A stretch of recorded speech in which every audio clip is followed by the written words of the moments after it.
Shalom, Yasha'Allah, Shalom. First and foremost, I want to give all praise, honor, and glory to the Most High Yahweh. I do so in the name of His only begotten Son, Yahweh Shai. Double honors to the apostles and elders of Yashar Allah.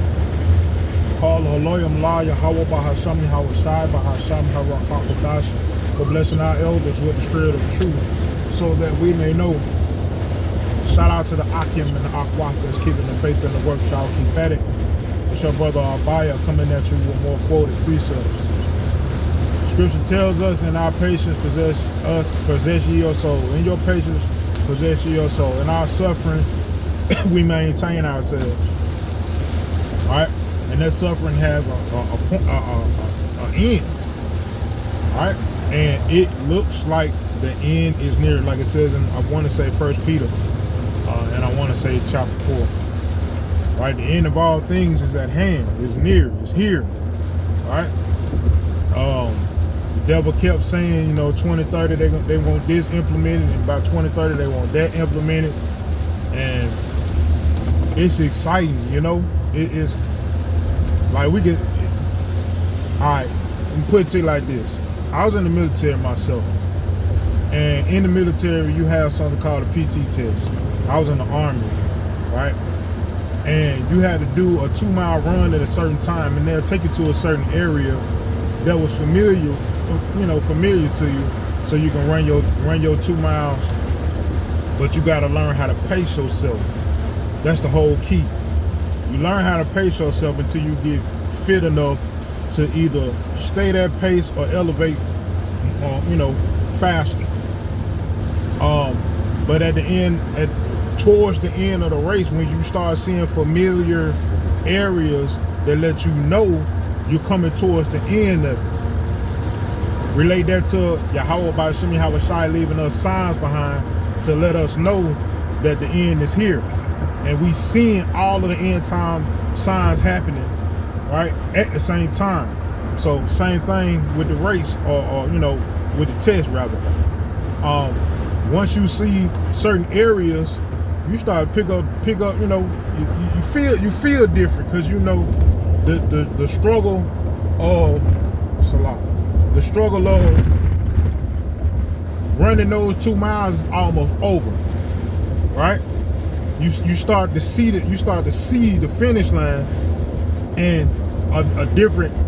It's almost as though all of the suffering that you just endured for however long it took you to get to the end of that race vanishes, and you get some form of like air about yourself, and you're able to pick up the pace a little bit to get done. It's the same thing like if you're at work. You may be at work all day, struggling or whatever, but when it comes time for you to hit that clock, when it comes close to time for you to get off, it feels different being at the job. You're not as tired as you were. You get a little boost of energy, because what you really extremely want at that moment, you're about to get. And it's the same thing with these end time prophecies. Man, we seeing the fall of Esau, Edom's kingdom, and it's a whole nother energy, pertaining to what I'm seeing happening, in the news. More so pertaining to that MOTB, man, because I understand through the teachings of the elders, elder apostles, and the elder bishops of GMS, right? I understand, well, first and foremost, Salah, through the spirit and power of Yahweh by Shemi Yahweh Shai, first off, for blessing me with eyes to see and ears to hear. Secondly, the elder apostles and the elder bishops of GMS, for the Lord blessing them, to see the vision, to be able to tell us so we can run, right? Cut on my arm. Anyway,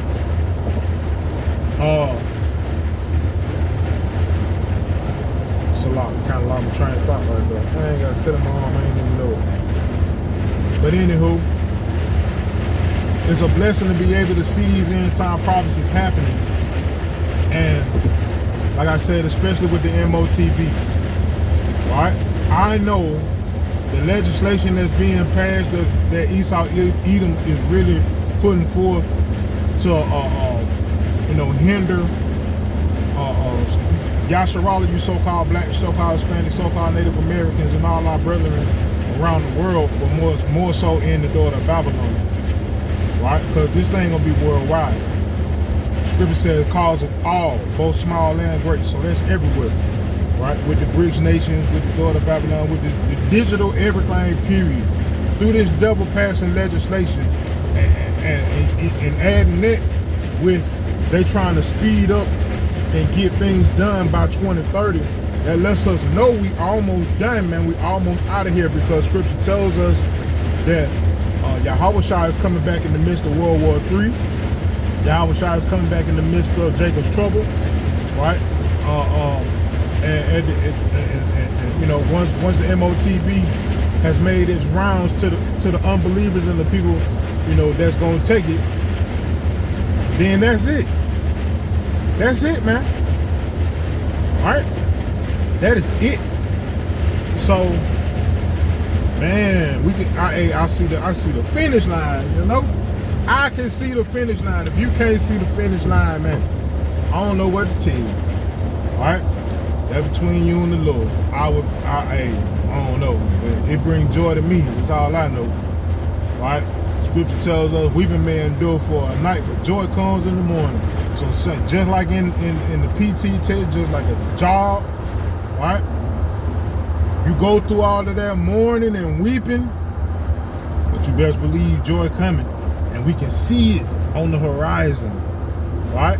Because we can see the end of Esau Edom's kingdom. This devil thinking that he trying to extend something. Really what he really trying to do is take back the blessing that he gave to our forefather Jacob. He really trying to do that.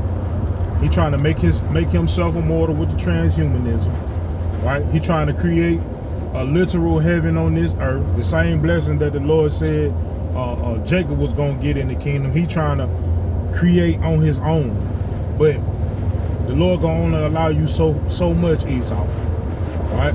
The Lord said when he is about to fill his belly, then that's when that's your ass. Right? Pardon my French. But yeah, like I said, man, we can see the end of Esau Edom's rule. We can see the end of Esau Edom's reign, right? And call Haloyam La Yahweh Ba Sam Yahweh Shai Ba Hasam Harakakadash forward, man. Right? So I end with that, man. Yahweh Shem Yahweh Shai Ratazah. You were edified by these precepts. Call Haloyam La Yahweh Ba Sam Yahweh Shai Ba Hasam Harakakadash. Shalom Yashar Allah.